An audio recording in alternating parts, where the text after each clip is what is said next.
ผู้บ่เป็นอย่างผู้บ่าวโสดมักจะเลือกแม่ห้างแม่ไม้มาเป็นคู่ครองส่วนหลายแล้วเนาะคนก็จะบอกว่าก็เขาบ่อยากเริ่มศูนย์เขาอยากได้คนที่เริ่ม5 6 7ไปเขา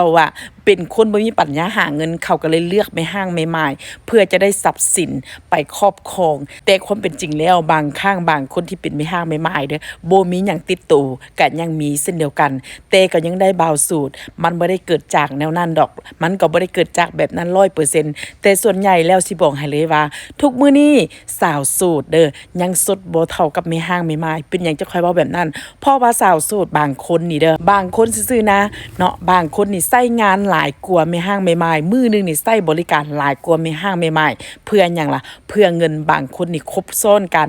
4-5 คนเพื่อหยังล่ะเพื่อเงินเส้นเดียวกันเนาะเพราะคิดว่าตัวเองโสดแล้วเนาะคบกับไผก็ได้เนาะไปใส่เขาก็บอกว่าเป็นสาวโสดเนาะบ่เคยมีผัวบ่เคยมีลูกมาก่อนก็เลยเฮ็ดให้เพิ่นครองตำแหน่งสาวโสดนี่นะได้ดีกว่าแม่ห้างแม่ไม้แต่สุดท้ายเนาะผู้บ่าวโสดก็ยังเลือกแม่ห้างแม่ไม้เพราะคนที่เลือกนั่นจะฮู้ดีว่า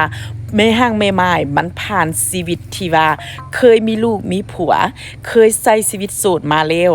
วมันคือกันและแตกต่างกันอยู่บันไดและที่สำคัญแม่ห้างแม่ไม้จะมีครอบครัวเป็นของตัวเองเกือบว่ามีครบทุกอย่างฉะนั้นแม่ห้างแม่ไม้จะฮู้ดูแลตัวเองรักษาตัวเองเบิ่งแย้งตัวเองหลายกว่าสาวโสดและบ่ค่อยจะหลงตัวเองเป็นผู้หญิงที่มีสติตลอดเวลาฉะนั้นผู้ชายหลายๆคนที่เป็นบ่าวโสดถึงจะตายใจให้กับแม่ห้างแม่ไม้บ่ได้เป็นเรื่องแปลกเลย